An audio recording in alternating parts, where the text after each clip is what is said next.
mom. Swear to God I'm not high, mom. Wait, okay, sorry, I lied, mom. And I told my father I'll be going farther, cause my flows are harder than a throw from growing gardener. Broke both my arms and now they both be stronger than I didn't like Copenhagen. Oh my God, and I went looking for trouble. Found nothing I didn't like. I went looking for trouble. So that's what I'm about to get tonight. Got it. We know got it like this.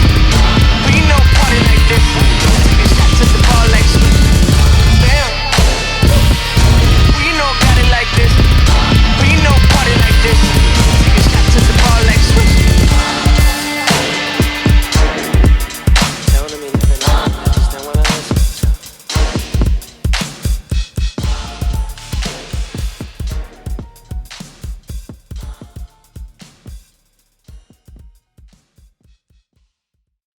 Hey, what's up guys? So after the song we figured it'd be fun to take you guys through a behind the scenes look at how we create music. It's interesting to note that most of what we do is actually virtual. We've got virtual guitars, virtual bass, Josh is on an E-kit using virtual drums. At least from a technical perspective, it's kind of an interesting process.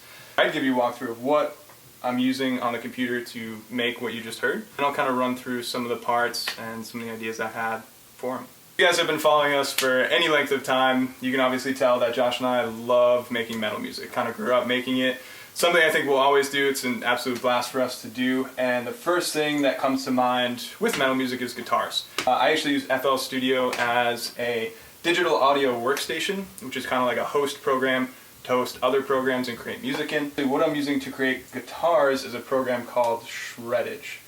Essentially, it's used to create rhythm guitars in kind of a metal format. This is the guitar plugin Shreddage. You've got a bunch of different options for emulating a virtual electric guitar. But what I'm doing in the computer is actually writing out each note. You can also play it with a MIDI keyboard. Simulate a guitar, and that's what I'm using in this song. I've got two rhythm guitars, but I've got this plugin actually running through a virtual distortion as well. The distortion is called Guitar Rig, so you can hear it without the distortion. It's just a clean electric guitar, and then run through the distortion. You can kind of hear that like metal heaviness of like a metal guitar. In Guitar Rig, you've got a whole bunch of different options. This is actually an older version of it, but you've got like your bass, your cabinet, and then you've got your head. You've got a ton of different options and distortions and a bunch of different presets over here. So you can use those to create the sound that you're looking for. So you can hear the heavy bass guitar is actually all written out in MIDI format. Right here, MIDI is kind of like a format.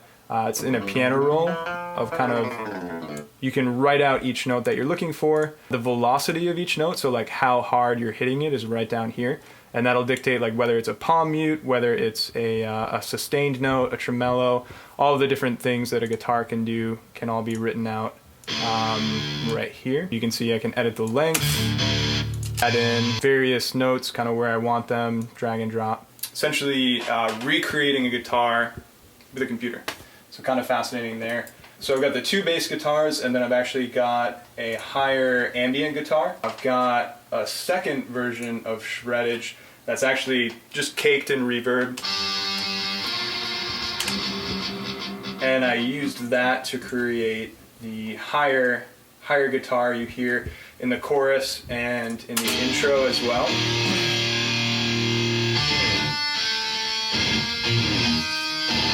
The other plugin I'm using here is called Trillion, which is a bass plugin. Again, it has a bunch of different presets. I'm not running through any distortion, just nice, clean, heavy bass. As far as creating the song, I'll usually just start with like an MP3 of the song. Just kind of go through it. I typically think of music first in sections and then in layers. As far as like the sections, I'll think of like what I want in a particular region, and then I'll kind of layer things to create like the desired effect. You can hear right here, I've just got a normal MP3 of the song. I actually ran it through a few filters to cut out some of the bass.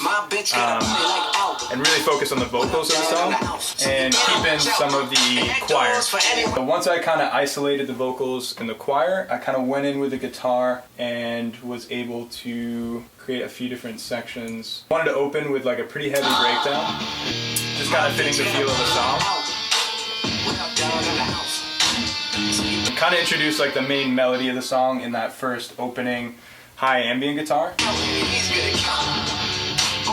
Then go into like some faster parts, have some contrast between the two. Once I've kind of run through the song, gotten the sections that I want and the feel that I want with the different patterns, and again I just go through here, write out everything that I want in the guitar with the MIDI guitar.